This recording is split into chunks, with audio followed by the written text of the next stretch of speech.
suppose that two American friends are traveling together in Italy. They go to see Michelangelo's David, and when they finally come face to face with the statue, they both freeze dead in their tracks.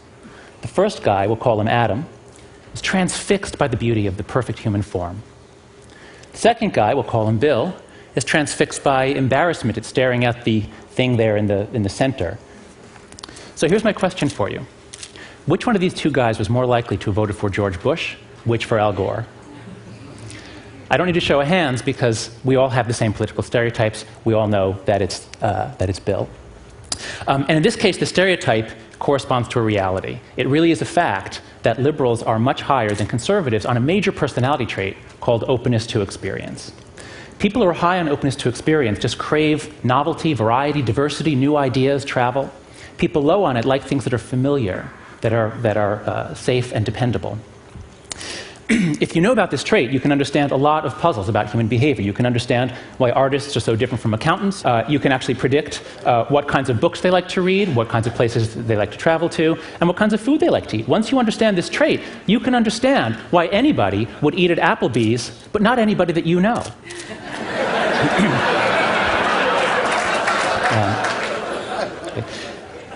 This trait also tells us a lot about politics. The main researcher of this trait, Robert McCrae, says that open individuals have an affinity for liberal, progressive, left-wing political views. They like a society which is open and changing. Whereas closed individuals prefer conservative, traditional, right-wing views. This trait also tells us a lot about the kinds of groups people join. So here's a description of a group I found on the web.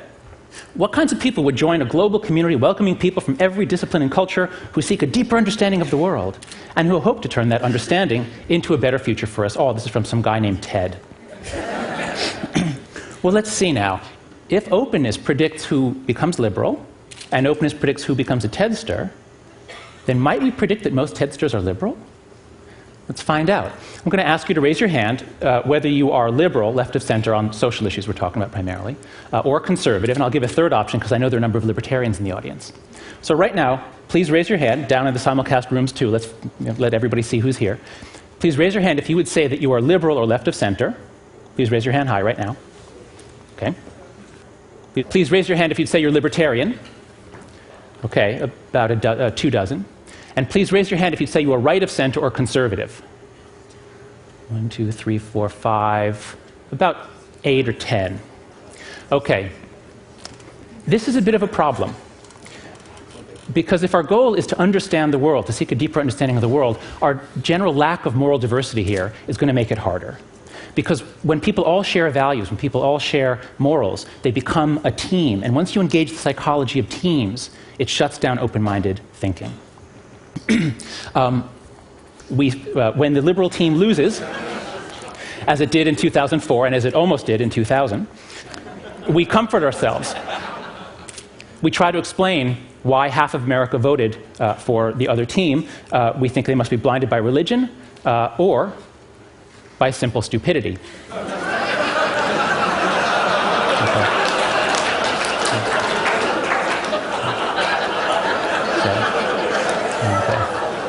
So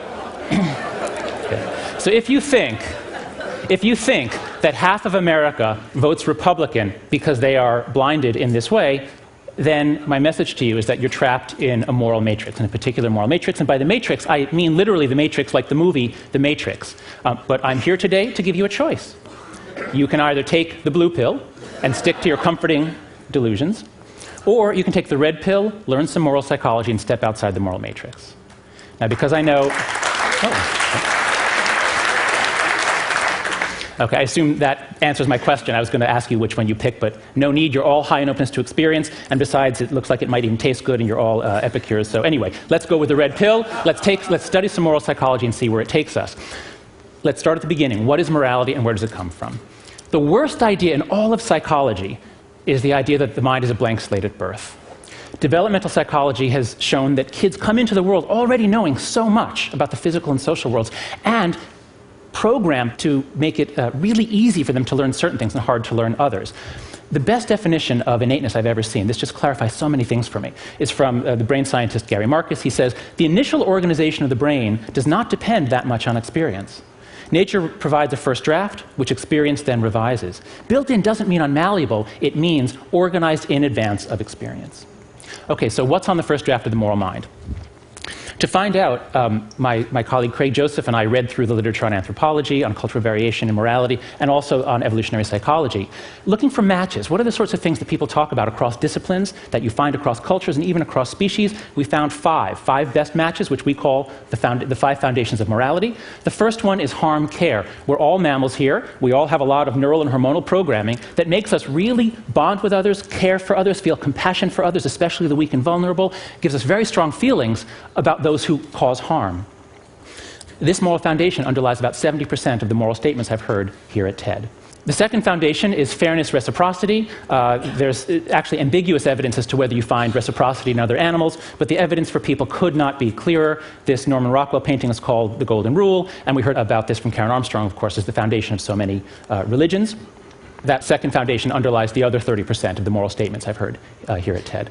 Third foundation is in-group loyalty. You do find groups in the animal kingdom, you do find cooperative groups, but these groups are always either very small or they're all siblings. It's only among humans that you find very large groups of people who are able to cooperate, join together into groups, but in this case, groups that are united to fight other groups. This probably comes from our long history of tribal living, of tribal psychology. And this tribal psychology is so deeply pleasurable that even when we don't have tribes, we go ahead and make them because it's fun. Sports is to war as pornography is to sex. We get to exercise some ancient drives. The fourth foundation is authority respect. Here you see submissive gestures from 2 members of very closely related species. But authority in humans is not so closely based on power and brutality as it is in other primates. It's based on more voluntary deference and even elements of love at times. The fifth foundation is purity, sanctity. This painting is called The Allegory of Chastity. But purity is not just about suppressing female sexuality. It's about any kind of ideology, any kind of idea that tells you that you can attain virtue by controlling what you do with your body, by controlling what you put into your body. And while the political right may moralize sex much more, the political left is really doing a lot of it with food. Food is becoming extremely moralized nowadays. And a lot of it is ideas about purity, about what you're willing to touch or put into your body. I believe these are the 5 best candidates for what's written on the first draft of the moral mind. I think this is what we come with, at least a preparedness to learn all of these things. But as my son Max grows up in a liberal college town, how is this first draft going to get revised? And how will it end up being different from a kid born 60 miles south of us in Lynchburg, Virginia? To think about cultural variation, let's try a different metaphor.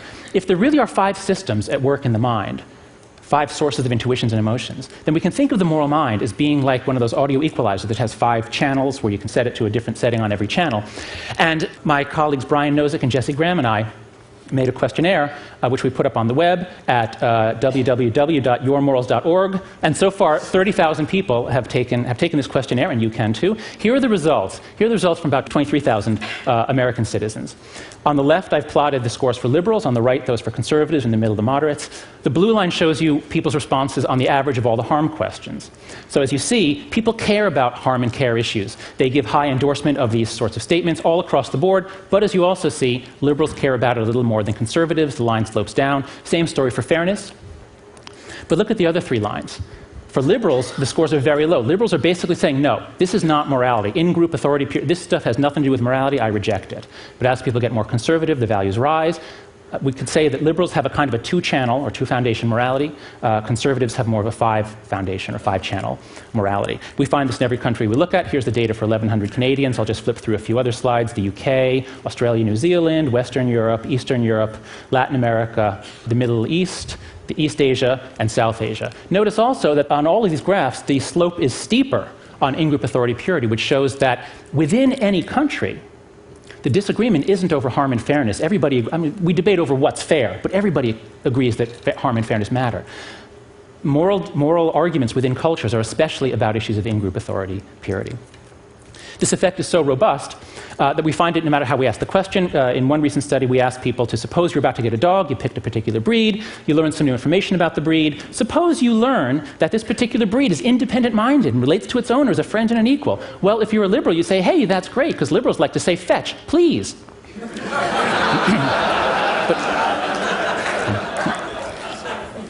But if you're conservative, that's not so attractive. If you're conservative and you learn that a dog is extremely loyal to its home and family and doesn't warm up quickly to strangers, for conservative, well, loyalty is good. Dogs ought to be loyal. But to a liberal, it sounds like this dog is running for the Republican nomination.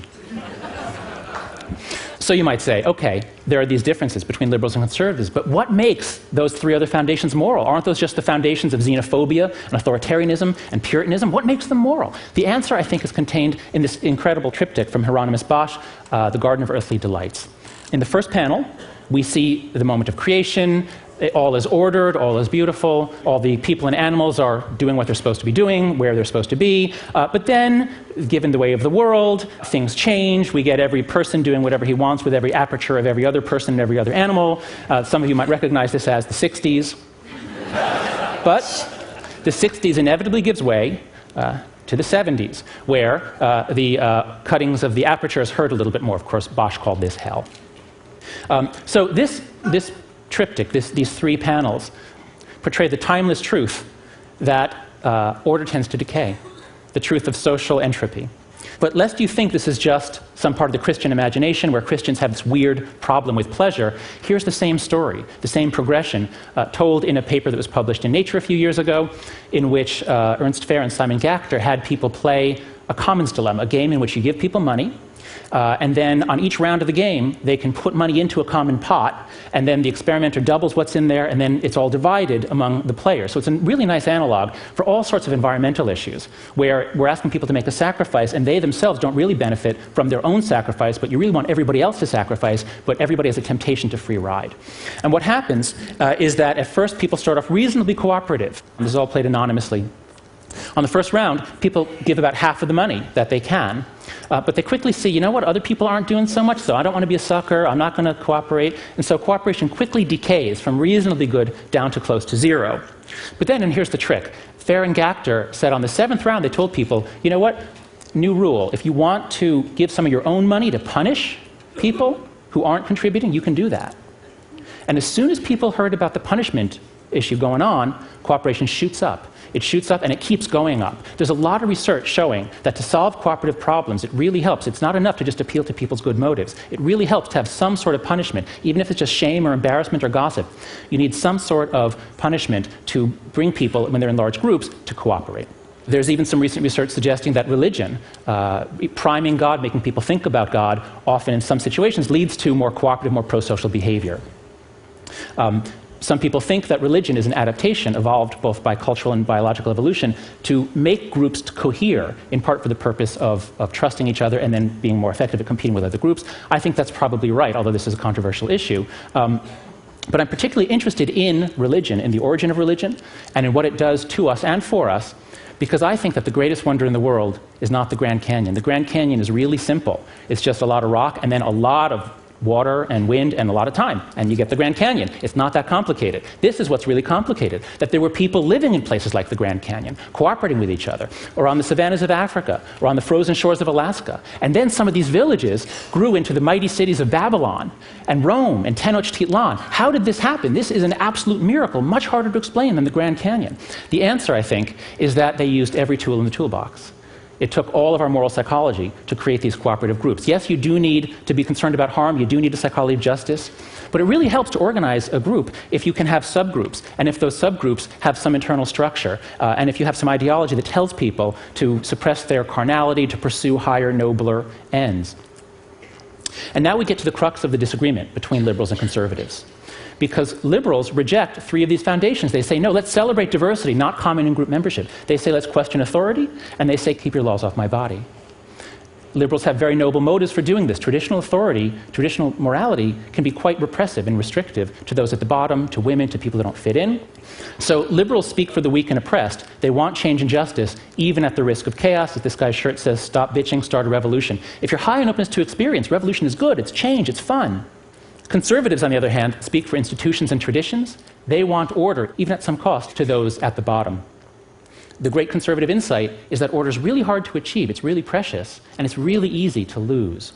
So as Edmund Burke said, the restraints on men, as well as their liberties, are to be reckoned among their rights. This was after the chaos of the French Revolution. So once you see this, once you see that liberals and conservatives both have something to contribute, that they form a balance on change versus stability, then I think the way is open to step outside the moral matrix. This is the great insight that all the Asian religions have attained. Think about yin and yang. Yin and yang aren't enemies. Yin and yang don't hate each other. Yin and yang are both necessary, like night and day, for the functioning of the world. You find the same thing in Hinduism. There are many high gods in Hinduism. Two of them are Vishnu, the preserver, Shiva, the destroyer. This image actually is both of those gods sharing the same body. You have the markings of Vishnu on the left, so we could think of Vishnu as the conservative god. You have the markings of Shiva on the right. Shiva is the liberal god, and they work together. You find the same thing in Buddhism. These two stanzas contain, I think, the deepest insights that have ever been attained into moral psychology. From the Zen master Sen-san. If you want the truth to stand clear before you, never be for or against. The struggle between for and against is the mind's worst disease. Now, unfortunately, it's a disease that has been caught by many of the world's leaders. But before you feel superior to George Bush, before you throw a stone, ask yourself, do you accept this? Do you accept stepping out of the battle of good and evil? Can you be not for or against anything? So what's the point? What should you do? Well, if you take the greatest insights from ancient Asian philosophies and religions and you combine them with the latest research on moral psychology, I think you'd come to these conclusions: that our righteous minds were designed by evolution to unite us into teams, to divide us against other teams, and then to blind us to the truth. So, what should you do? Am I telling you to not strive? Am I telling you to embrace Sen-san and stop with this struggle of for and against? No, absolutely not. I'm not saying that. This is an amazing group of people who are doing so much, using so much of their talent, their brilliance, their energy, their money to make the world a better place, to fight wrongs, to solve problems.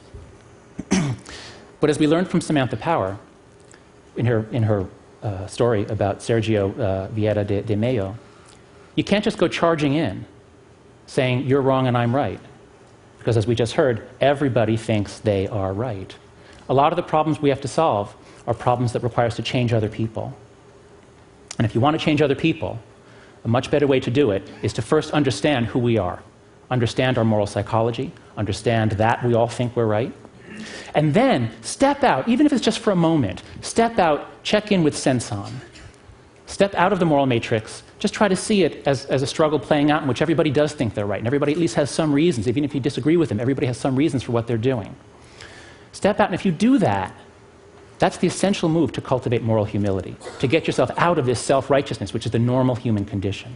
Think about the Dalai Lama. Think about the enormous moral authority of the Dalai Lama, and it comes from his moral humility. So I think the point of my talk, and I think the point of TED, is that this is a group that is passionately engaged in the pursuit of changing the world for the better. People here are passionately engaged in trying to make the world a better place. But there is also a passionate commitment to the truth. And so I think that the answer is to use that passionate commitment to the truth to try to turn it into a better future for us all. Thank you.